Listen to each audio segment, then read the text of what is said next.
Hey you guys, welcome to Monster Hunter Online. So I have been waiting to play this game for you guys for so long, and actually only like a month, but that is a pretty long time. The thing is, I couldn't get my OBS settings right, even though I have like a Sim series and Assault video. Those are both recorded on my new computer. Admittedly, they didn't quite turn out how I wanted them to. Salt was like really blurry, but I finally figured out I was doing the wrong thing the whole time. Big surprise. And I got it figured out, so hopefully the quality on this video is great because on my computer it looks so freaking fantastic. These are the best graphics I've ever seen. If you've ever played Monster Hunter before, you know that the game is not known for its graphics, especially because it's a 3DS game. But yeah, Monster Hunter Online, it is exclusive to China only, so there's all sorts of tutorial videos online on how to download it and play it for yourself. It wasn't that hard to do, and I didn't get any viruses from it, although I've heard that you can, so as long as you do exactly what the video says to do, I believe it's like the #1 video on how to do it. There's not too many guides out there. But yeah, I got it. I've been playing it for a month. You may have seen in the sped up character creation that I did. First of all, I had to restart multiple times. That was super annoying because this whole game is in Chinese. There's no patch. The team that was developing an English patch for the game actually quit recently. They disbanded. So I will never get an English patch, but I've played it enough for the past month to know what buttons do besides the character creation, obviously, as you've seen. I highly recommend, if you're a Monster Hunter fan, to check this out. You have a powerful computer. I'm super excited for this series. I hope you guys enjoy it. So let's go ahead and get started with the tutorial. Like I said, everything is in Chinese. Just from playing the game, though, I've learned what a ton of different buttons do and what they mean, and I've gotten used to the menus by now. Also, I'm using a Xbox One controller because I got that a while ago and I didn't know which game to use it for. I finally have a use for it. So I have that plugged in, and you have to have a controller to play Monster Hunter on a PC. This is the main flagship monster right here. I've never got to fight it on my main file yet. On my main file I got very far though, but I'm sure I can catch up within a few days. So this monster is knocking our ship down. We're in a volcano. I can't really seem to find the skip button. Maybe I can't skip this cutscene, so I guess we'll watch it. Good morning. I have no idea who this girl is, by the way. Not the one I created, obviously, but the girl next to me. I swear I've never seen her in the rest of the story. She might actually be dead. Actually, she's probably dead. Well, sorry. Are you okay? Actually, no, I do remember you. Oh, you're the other girl? Okay, never mind. We're good. So I'm used to the graphics by now. And I'm sorry if I mentioned graphics a lot. I know a lot of you are probably like anti-graphics. Like, it's not about that, it's about the gameplay. But trust me, the gameplay is insane. I've heard people saying that Monster Hunter Online doesn't feel like a Monster Hunter game. I'm like, what are you talking about? They must not have like gotten very far or something, because it's exactly like a Monster Hunter game. There's the same quest book. It just throws in some online elements. Holy crap, I forgot about that. I was ready to fight Niadrome, and then this thing comes in. So I've actually had the pleasure of fighting this monster and killing it myself, and wow, was that satisfying. You fight him in the same exact arena. I can't wait to show you guys the fight if this series makes it that far. Again, if you guys want to see more of this series, please let me know, because that is what tells me that I should keep on recording for you guys. Otherwise, I'll just play in my own time, because trust me, I will play in my own time. I love this game. Oh, and I totally forgot the main reason that I started it now. He just blew up the whole volcano. The volcano's erupting. Help. Oh, that was actually the end of that. Well, good job, guys. We killed the dragon. Oh, no.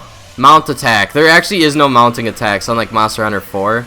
I think it's behind Monster Hunter 4 in that aspect, because there's some features that aren't included in this game that are in Monster Hunter 4. What? So we're dead now. I guess we got killed by that huge dragon.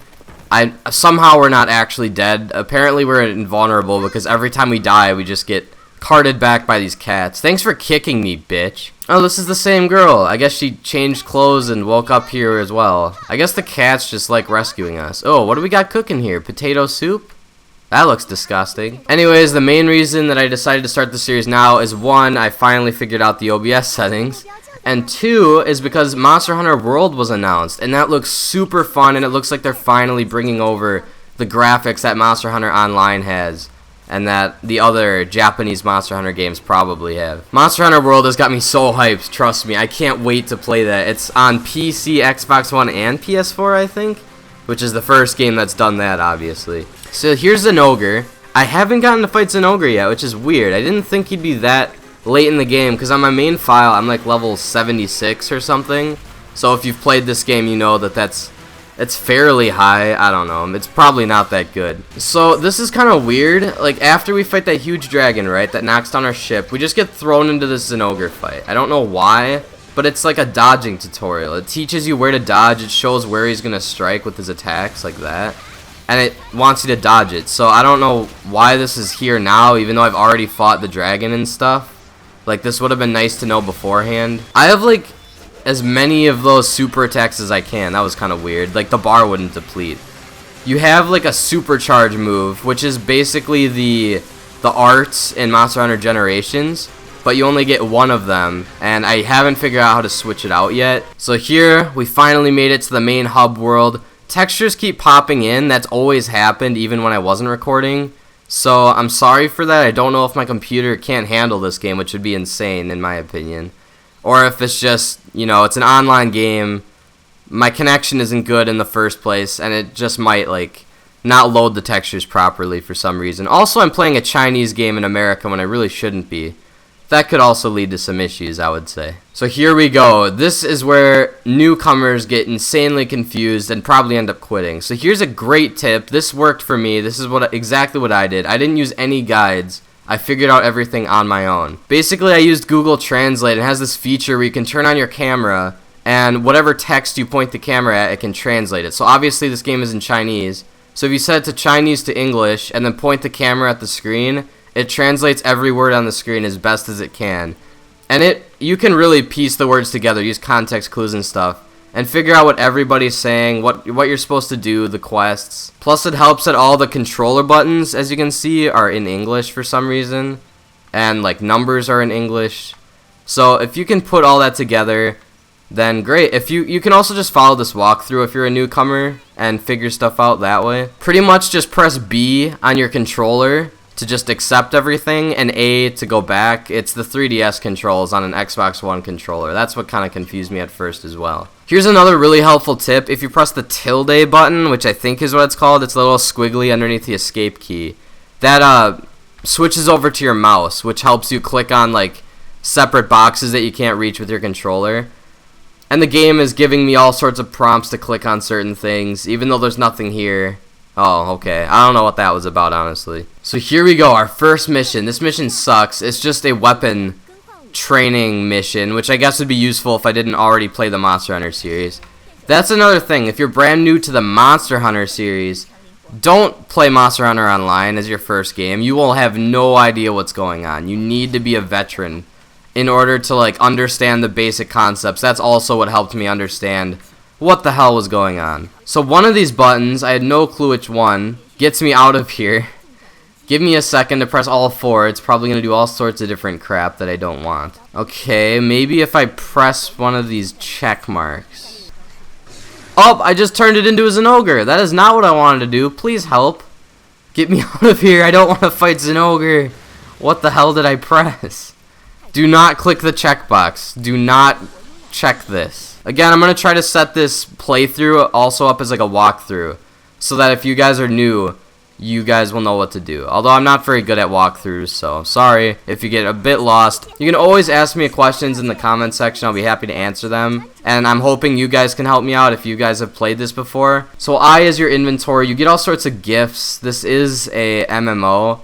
So there's all sorts of MMO aspects to this game that I don't really understand, because I haven't played an MMO before besides like Guild Wars 2, and I got sick of that game really quick. So in this gift, it gave us all of our weapons. Which one do we want to use? The longsword. I think that's already equipped. Yeah, it is. I'm going to be honest, the hub world is pretty boring. All you do is talk to people and complete and accept quests, and it gets really tedious, and I don't know what they're saying, so it probably would be important if I knew what they were saying, but I don't. So I'll go ahead and cut through all of this until I get to my first hunting mission, and then we'll go ahead and do that, because that'll be a lot more interesting. I'll leave in the parts that are important, though. Like this part, this is kind of weird. Once you talk to her, it activates this cutscene here.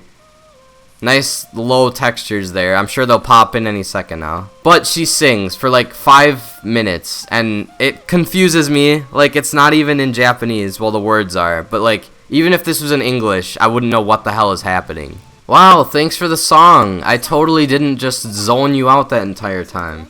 I don't even have my audio turned on, so it was even less interesting to watch this time. The main missions is what you're going to want to do, because that teaches you how to upgrade your weapons, upgrade your armors, and craft stuff, which I didn't know how to do until I figured out how to progress into the main story more. So I highly suggest you keep following that big main story arrow that's pointing that way, and get a few of those quests done. Again, if you guys have any questions, please ask me in the comments, and I will be sure to elaborate and try to help you out. But for now, if you press N, it brings up your quest book, and there's all these different monsters we can fight. Obviously not very strong monsters, because we're just getting started. But the first one is Bulldrome, so let's go ahead and fight that. Press the button on the right. So here is our first location, and again, I'm sorry that the textures keep popping in and out.